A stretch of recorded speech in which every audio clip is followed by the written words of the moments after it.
Hi, this is Mark of the Music in Widescreen podcast and co-owner of ProgRock.com. Thanks for taking a look at the video. Today we have an interview with Brian Ashland and Gary Wehrkamp of Shadow Gallery, only hours prior to their RoSfest concert. And Gary had come straight from New York, straight to the suite for the interview. I knew he had some other things to do before the interview as he moved it up. So I kept it kind of brief, and unfortunately I'm talking a lot faster than I need to. And I kept it kind of short, and we got them on their way. So I hope you enjoy this interview, and we'll get the guys again back for another one. But there's some good stuff in here. I hope you enjoy it, and we'll see you in the next interview. Hello, I'm Mark, and I'm here with Brian Ashland and Gary Wehrkamp. Is that right? That's right? Yep. Wehrkamp, okay. And they are with Shadow Gallery, of course. They have many discs. How many discs do you have? I have 5 in my hand. That's probably okay. That's pretty close. That's pretty close. Okay. I think there's 7. 7, right? Okay, yeah, so I am missing. He thought there was 3. And actually, the way I found out about you guys, I did want to mention, is I was at bowling in Tennessee, and somebody was talking about Spock's beard, and my friend heard it, and then he told me hey, this guy likes Spock's beard, you should talk to him. And on that day, he lent me Into Electric Castle by Arion, and Tyranny, and Your Tyranny, and it was a memorable day. Now I'm forgetting the third one, Hypothetical, Threshold's Hypothetical. And I was just blown away by all 3 of them. It was just amazing. I couldn't believe I've been listening to prog rock for about 2 years and I hadn't stumbled upon you guys. Do you still have trouble getting the word out about your band, or do you think you're at critical mass in the prog community? We've peaked long ago. We're on a down. We're trying to get the word back in. Okay, well, I mean, you're headlining. We really don't.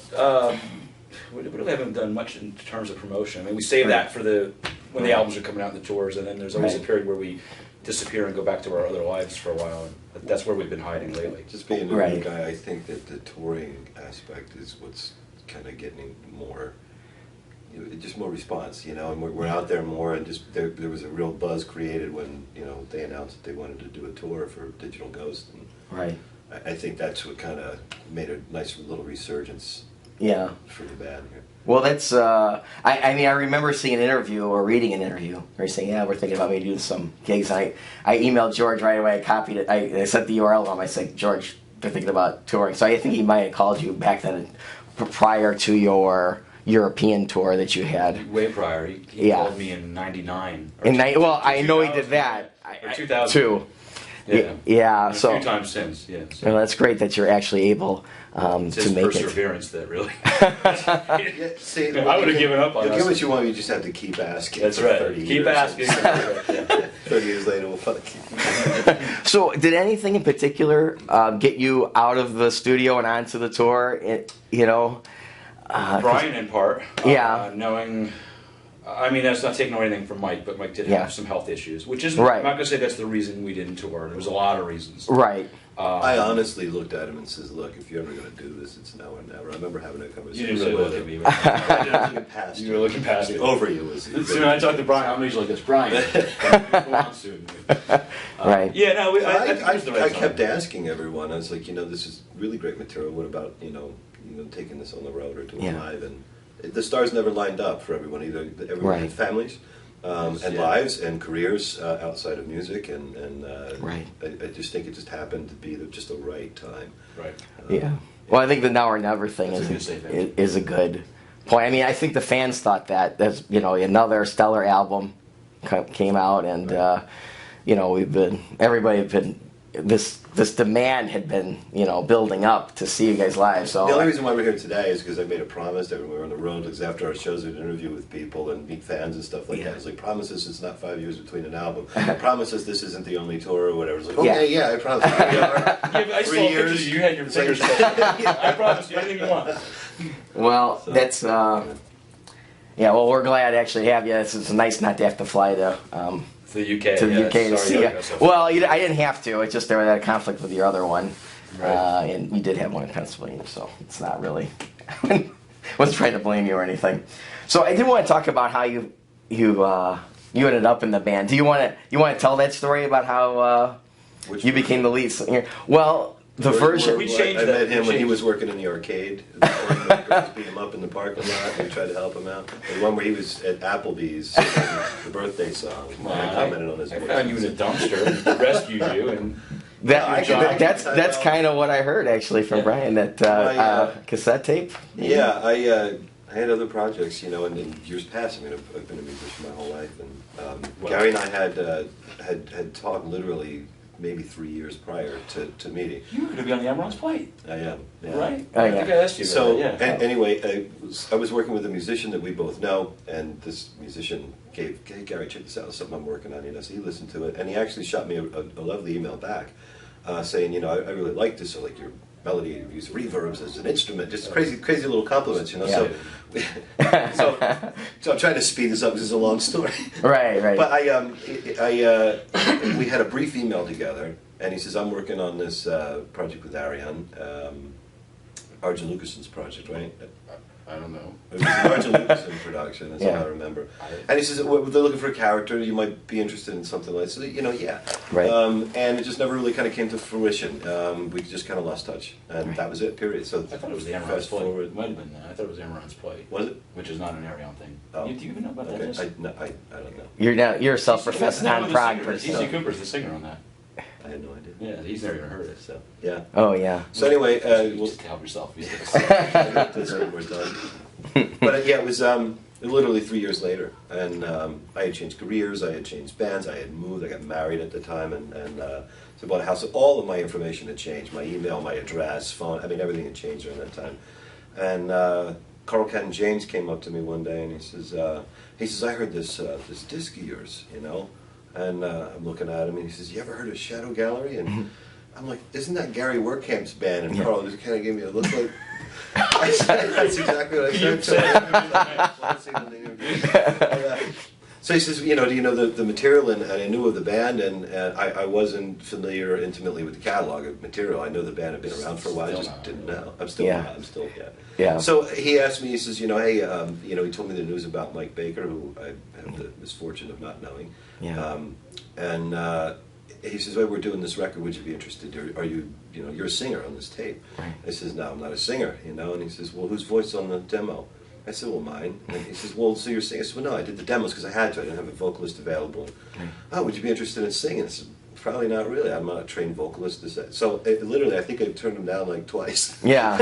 And he came in and he gave me a copy of in demo form the song "Haunted" from Digital Ghost. Right. And that was the first thing that I heard, and I said, you know, I really want to do this. Yeah. You know, so you know when I met everyone, I was really worried about, you know, doing a record with them, and just because I didn't know what I could furnish for him, and I'm filling the shoes of this great vocalist that, you know, all of a sudden I'm learning more and more about Mike and how loved he was and respected he was, and Right. he has a fantastic voice, you know. So here comes a guy who doesn't sound like him, and you know is going to add something very different to somebody who's really well established. And my honest opinion is, when a band changes their vocalist or get rid of the vocalist, the band's done. Mm-hmm. You know, I personally don't know of a success story where they've changed vocalist and it's worked. Right. You know, I mean, you could say Van Halen or maybe even Journey. The guy from, I think, Japan or Korea they got. And he's very good, but to me it's like that's like the demise of the band. I don't want to be responsible for that. Yeah, you know? right, So right. Killed the band. it was, yeah, there was just a lot of things going through my mind at the time, and you know, this is, well, look, we really like, we did do some demos for us, so I did Right. some demos of the songs, and so we'd like you to have you do it. So, and I thought it was a one and done. It was like, oh, we're going to tour. Oh, really? Okay. So then, yeah, questions and interviews, you know. Yeah. When did you know you were a singer? What's your regimen? What is? Yeah. And to be honest with you, at the time, I was a smoker, you know, Yeah. a heavy smoker for like a long time. Right. And people were like, you know, so how do you keep your voice healthy? I'm like, Yeah. I smoke Nice. once a That's day, nice. you know. So since then, I mean, immediately I quit after that, which I'm back for 4 years now almost. So, Yeah, congratulations, that's a great thing. And I feel good. So. Yeah. Now, wasn't there some drama actually? Weren't you on like a 1 year search for Brian? Yeah, all right, let me jump back now. Yeah. You would probably tell it sooner than this. I think after Mike passed away, they gave it some time, and I know they started the record. And this is what I was told, and this is that Yeah. they wanted to find a vocalist. Mm-hmm. I wasn't their first choice. They couldn't afford, like, I don't know, 50 vocalists that they really wanted, so I was the one that would work for a cheapskate, so they asked me. Actually, you know what it was? Is that we were on Carl and I were on the phone trying to figure out, should we just sing the album ourselves? Right. Which I thought was a good idea to a degree. I Right. said we can get some guest people, get some people in there, and Right. we were just throwing names around of anybody and everybody. And Right. he was like, oh, well, you know, it'd be good on this one. Why don't we get Jeff Tate and see if he's available? Yeah, yeah. And I'm sorry to bring it up this way, but I said, I know somebody who sings like Jeff Tate, who's got that kind of voice, but can do a lot more. I'm no Right. offense to Jeff Tate if you're Yeah. not going to see this. You know, everyone. So that's what I said. I just got to find his number, and I went through all my emails and sent you an email, and it got rejected. And Right. so I started looking and looking. I said, Brett, we got to find this guy. Right. Find this So guy. I worked for a band. I did a small stint with this band in Canada. I worked with this band in Texas, and I think they followed. So this I thought trail. he moved to Texas. I was like, Yeah. he must move to Texas, and then Yeah, they followed this trail everywhere. I was going to pay money on an online search, like $29 to find you. Right. And this is what, like I said, I have no idea what's got. I heard this all afterwards. Right. And I think you guys gave up at one point. So We gave up, and the day I gave up, I told Carl, Carl. and I sent Carl a picture. Said, well, I sent him an email. Said, too bad it didn't work out. Here's what I found out about the guy that we're not going to have. Yeah, yeah. And he moved to Texas, then he disappeared. You know, who knows where he is? But here's his picture. And then Carl called me right away. As soon as the email, he's like, I had lunch with that guy. I worked for me. Yeah, now Yeah. I work for. I don't want to say the name of the company, but Carl and I work together Right. in a very technical company, and our offices are literally within 30 feet. Right. And when I came on board in the company, we had a lot of musicians that work for our company. So I've met people. Yeah, I'm a musician, yeah. And you kind of talk, but I really didn't have a lot of conversation with Carl. Right. And so anyway, he came up to me and says, and that's the day that it happened. You know? Right. So ironically, as they're searching for me for all this time and all over the country and possibly all over the world, my office was 30 feet from his. So at that point, we didn't have a choice, really. Yeah, it was like, oh, we got to hire the I guy. don't know if this guy's good or not, but we have to choose. Right, exactly.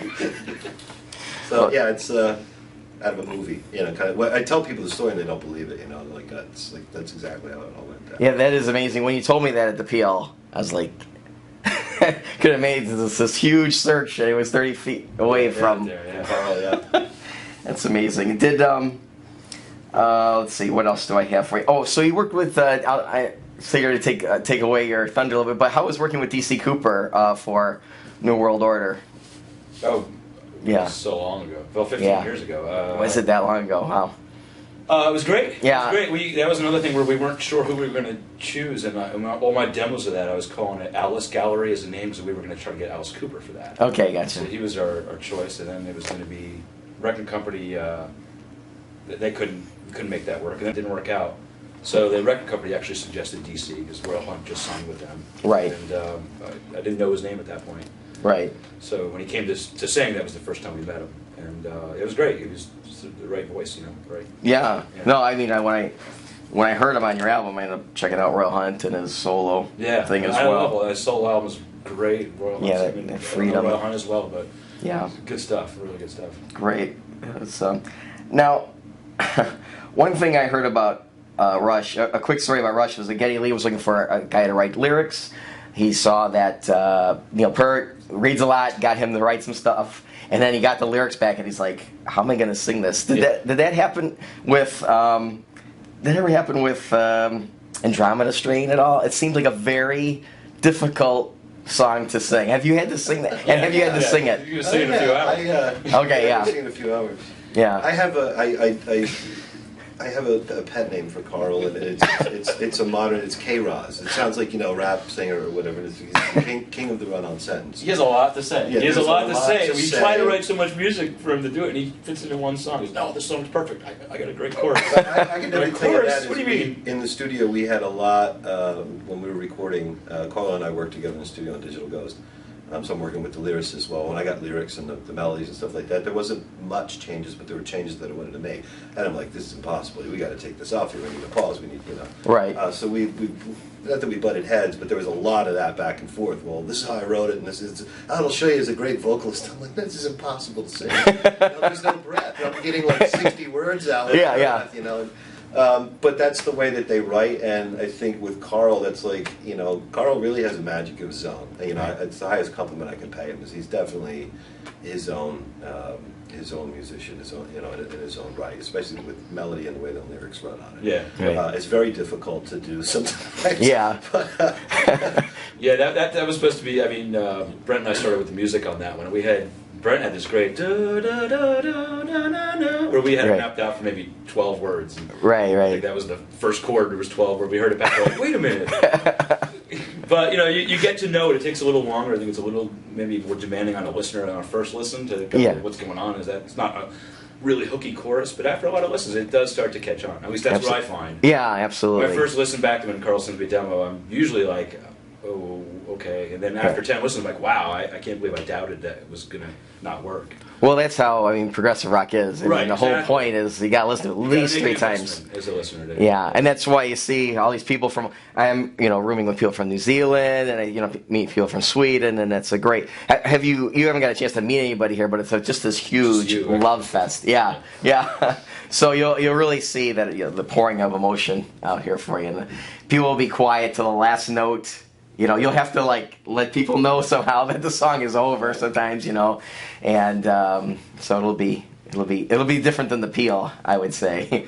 Certainly seated is going to be different. We were spoiled because we went right to Europe. The European audience is just, they're animals over there. My biggest complaint on the tour was that I couldn't hear a monitoring system because they were singing back. I never got lost in a song. If I needed a cue for something, I just look at the audience and be like, okay, they were animals over there. What a lovely time, So was it kind of a surprise for you? I mean, being, because you didn't really know Shadow Gallery, or maybe, and I don't think you knew anything about the progressive rock at all, really, the scene. Well, I got my Cliff Notes crash version, obviously when I first came into it, and I definitely learned a lot about it, and names and the bands and histories and stuff like that, so it took me a little while to start piecing everything together how it was. So what's the question? Well, I mean, was it a little bit, it's not this huge band that everybody knows, but it has this base that are rabid fans, or they know the lyrics. Or was that surprising to you? I would prefer that over anything. Well, it's just I like that intimacy, and one of the things that I found with our family, somehow we got this reputation of, after every one of our shows, everybody hang around because we come out and talk to everybody, take pictures, and follow up because we want to. Right. And we got thanked everywhere we went. People were like, "Oh my God, it's amazing! Nobody does this. Everyone's see rough and whatever." And I love that aspect because you just get a really first-hand view on how the music has impacted people, the older things, what people felt about Mike, how they felt about my arrival and what I've contributed to it so far, and I wouldn't have it any other way. I think that's the best part of this. Personally, that's what I enjoy most in that. Yeah, well, it is. It's fun for the fans as well. So I think I'm going to let you guys go. And I appreciate you taking your time. What is the best way? What's the financially for you guys? How should people buy your stuff? Is there anything in particular that you would prefer? Gary's cell phone number is just 484. Yeah. Is there anything more advantageous as far as purchasing your music? It doesn't really. If you buy it at the shows, we actually get to see some more of the money. Right, that's kind of what I was looking for. So at the shows, and you do have a tour coming up. Is it unscheduled yet, or it's just been announced? We started working on that, and then we actually did a show last week too. Right, kind of. So we're the mad rush to get ready for tonight. Okay, tonight, right. So we kind of put the Europe thing on hold just for a week or so. But okay. Get back to it's work in progress. The itinerary. It's maybe half booked. And it is a European tour. Yes. Yeah. Okay. I wasn't quite sure of that. We have Atlanta in the. Oh yeah, right. Oh right, yeah, Prague Power. I'm excited about that. That's a great thing. That'll be great. Fantastic. And is there? I've been mispronouncing it all this time. I always said Amaran's Plate. What is it? Amaran's Plate. Amaran's Plate. Is there anything? Is that a one and done thing, or is it? Is that going to be on the horizon as well? No, it's DC Cooper. It was basically 4 people with a few guests. Yeah. I don't know. After it came out, we talked about doing another one because we had such a great response to it. But the incident at Haldeman's Lake that's Haldeman's Lake, yeah. Yeah, whew. That one is the one that really. Yeah, that's my favorite off it too. Yeah, I'm sure. That's if I don't play the album, but if somebody said here, check it out, I'd play that. Yeah. Yeah, very good. All right, well, thanks for your time. Pleasure. Have a great show, and we'll see you. We'll see you guys. Thanks so much.